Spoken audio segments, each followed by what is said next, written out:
Sudah lama menjadi misi organisasi SCP untuk mengamankan dan menahan setiap anomali yang mereka temui. Semuanya untuk melindungi keselamatan umat manusia. Terkadang menahan SCP adalah tugas sepele, sesederhana menjaga ruangan atau mengawasi artefak dengan properti aneh, tapi kebanyakan tidak berbahaya. Namun di waktu lain, anomali membutuhkan sejumlah besar anggota dan sumber daya organisasi untuk mengendalikannya. Kategori terakhir ini biasanya mencakup beberapa makhluk dan entitas yang lebih berbahaya yang ditahan oleh organisasi SCP. Namun meskipun mungkin hanya pada kasus yang sangat jarang, seringkali SCP datang dengan metode penahanan bawaannya sendiri. Ini seringkali merupakan hasil dari seseorang yang menghadapi anomali dan menemukan cara sempurna untuk memenjarakannya sebelum organisasi SCP datang dan mencuri semua pujian. Tidak mengherankan lagi, ini membuat pekerjaan mengamankan anomali menjadi lebih mudah bagi staf organisasi. Lagi pula orang lain telah melakukan bagian yang sulit dari pekerjaan itu untuk mereka, atau lebih tepatnya, itu akan membuat segalanya lebih mudah. Hanya jika peneliti organisasi itu sendiri yang memilih untuk tidak ikut campur dan bisa meninggalkan ancaman mematikan yang ditahan dengan aman di dalam kontaknya tanpa mencoba mencari tahu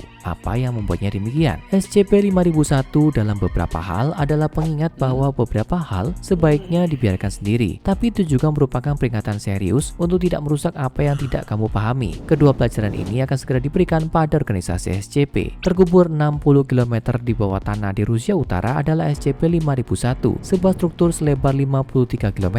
Ini adalah mesin biomekanik yang sangat besar, tapi bagi mata yang tidak terlatih, tidak ada yang aneh dengan objek tersebut. Dan menurut temuan organisasi, memang demikian adanya. Tidak ada yang inherent anomali tentang struktur itu sendiri, tapi ada sejumlah karakteristik yang tampaknya menunjukkan hal itu dalam beberapa hal terkait dengan fenomena anomali. Pertama, ada skala struktur, dan kemudian ada catatan yang ditemukan tentang SCP-5001 yang tampaknya telah memantau dan melacak statusnya. Mungkin siapapun yang membangunnya atau menemukannya menyimpan catatan saat mereka mengamati strukturnya. Tidak ada yang terlalu luar biasa tentang itu, tapi yang aneh adalah bahwa ini berasal dari 11.000 masa sebelum Masehi, namun tak bagaimana dibuat dengan sistem pengukuran modern. Dan lainnya, dokumen yang lebih aneh telah ditemukan dari dalam SCP-5001. Catatan yang ditulis dalam bahasa dari seluruh dunia dan bahkan dari beberapa bahasa yang hilang dimakan waktu. Di antaranya adalah makalah dalam bahasa Venesia, Ibrani kuno, Yunani kuno, dan modern Latin, Anglo-Saxon, serta Rusia modern,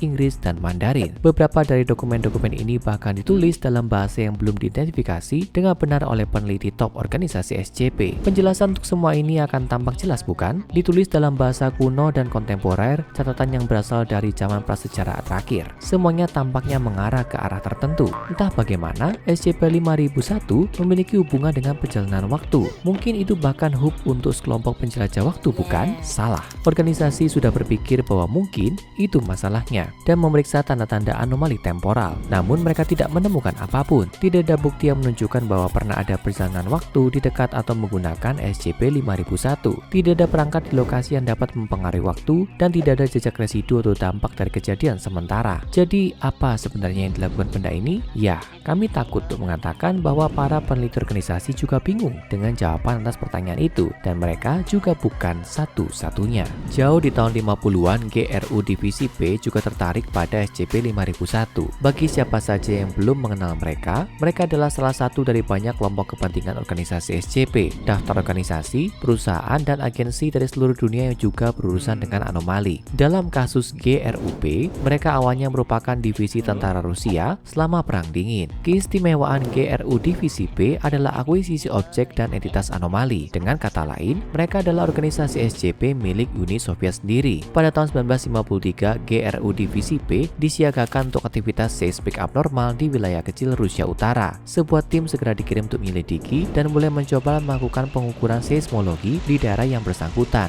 Selama berbagai percobaan dan pengujian mereka, GRU Divisi P menyadari perbedaan dalam pembacaan mereka. Berkali-kali mereka memeriksa dan memeriksa ulang hasil mereka hanya untuk menemukan bahwa pembacaan ini bukanlah hasil dari peralatan yang salah atau bahkan kesalahan manusia. Dulu ada sesuatu yang besar di dekatnya. Apa yang belum mereka sadari adalah bahwa sekitar 30 km jauhnya, jauh di bawah tanah adalah SCP-5001. Segera GRU Divisi P mulai mengebor menuju lokasi SCP-5001.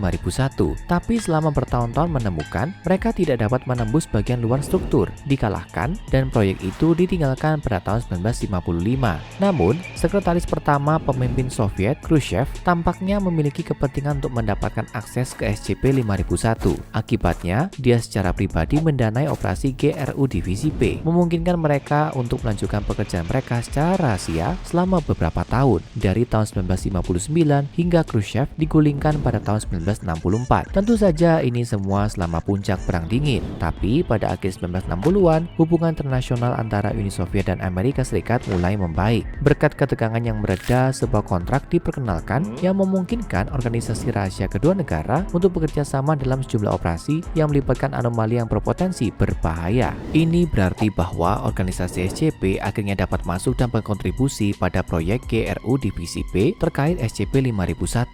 Tugas pertama mereka benar-benar masuk ke dalam struktur bawah tanah. Tentu saja mengingat seberapa ahli organisasi dalam menangani anomali, mereka punya ide bagaimana memecahkan ini. Dengan memperoleh teknologi anomali dari koalisi gaib global, kelompok kepentingan lainnya, serta desain eksperimental yang dibuat oleh satu Dr. Elijah Rahma, organisasi SCP akhirnya dapat menembus struktur tersebut pada tahun 1971. Sejak saat itu hingga pembubaran Uni Soviet pada tahun 1991, organisasi SCP dan GRU Divisi P bekerja sama untuk melakukan sejumlah penelitian tentang asal-usul dan tujuan SCP-5001. Kedua organisasi tersebut penasaran dengan teknologi yang dimiliki struktur tersebut dan upaya bahkan dilakukan untuk membuat ulang beberapa perangkat yang ditemukan di dalamnya. Di antara teknologi canggih ini adalah stabilizer ontologis, juga dikenal sebagai jangka realitas Scranton, yang terletak di sekitar bagian dalam SCP-5001. Ini dirancang untuk secara langsung mengubah jumlah Humes di area tertentu. Apa itu Hume? Sederhananya, Hume adalah ukuran realitas di sekitar kita. Kalau ini membantu, bayangkan kenyataan sebagai tumpukan pasir. Sekarang bayangkan kamu mengeluarkan sebutir pasir dari situ. Selamat, kamu menghapus satu Hume dari realitas ini. Mengambil satu tidak benar-benar berdampak banyak, tapi mulailah meraih segenggam dan tumpukan menjadi lebih kecil, tersebar lebih sedikit tumpukan dan lebih banyak debu pasir. Realitas bekerja dengan cara yang sama. Diambil terlalu banyak dan itu mulai kehilangan apapun dari sebelumnya. Mampu mengubah jumlah Hume di suatu area berarti bahwa stabilisator ontologis ini dapat mengubah kekuatan realitas itu sendiri, bahkan meniadakan sifat pengacauan realitas dari beberapa anomali. Secara teori, suatu SCP dengan kekuatan untuk mempengaruhi realitas dapat ditahan menggunakan teknologi ini. Efek dari kemampuannya berkurang secara signifikan meskipun tidak dinegasikan seluruhnya. Sebuah teknologi penting lainnya ditemukan dengan kode nama Omega. Omega ditemukan di ruang tak bertanda di terminal komputer yang terhubung ke setiap area SCP-5001 dengan puluhan kabel. Software ini sendiri adalah konstruksi kecerdasan buatan, kesadaran terkomputerisasi yang tampaknya berfungsi untuk mengendalikan berbagai sistem di dalam SCP-5001. Omega tampaknya bekerja dengan memberikan jawaban setiap kali seseorang menggunakan keyboard untuk memasukkan pertanyaan. Kecerdasan buatan Omega tampaknya mampu melakukan percakapan, tapi menolak untuk memberikan wawasan apapun tentang kapan struktur SCP-5001 dibangun atau apa tujuannya. Meskipun tidak ada kelompok yang mengetahui apa fungsi SCP-5001, kesepakatan antara organisasi SCP dan GRU Divisi P telah terbentuk. Kedua organisasi berbagi keyakinan bahwa Omega, stabilizer ontologis, serta teknologi anomali lainnya tidak akan pernah dibiarkan jatuh ke tangan yang salah dalam keadaan apapun. Mereka memiliki perjanjian untuk menjaga pengetahuan tentang SCP-5001 dan perangkat ini secara ketat di antara mereka sendiri. Namun, perjanjian ini sayangnya tidak bertahan lama. Pada awal tahun 90-an, GRU Divisi P melikuidasi asetnya dan dibubarkan. Sejumlah perwira tertinggi divisi Rusia mencuri teknologi aneh yang dimiliki organisasi itu yang kemudian mereka jual ke Marshall Carter dan Dark Ltd.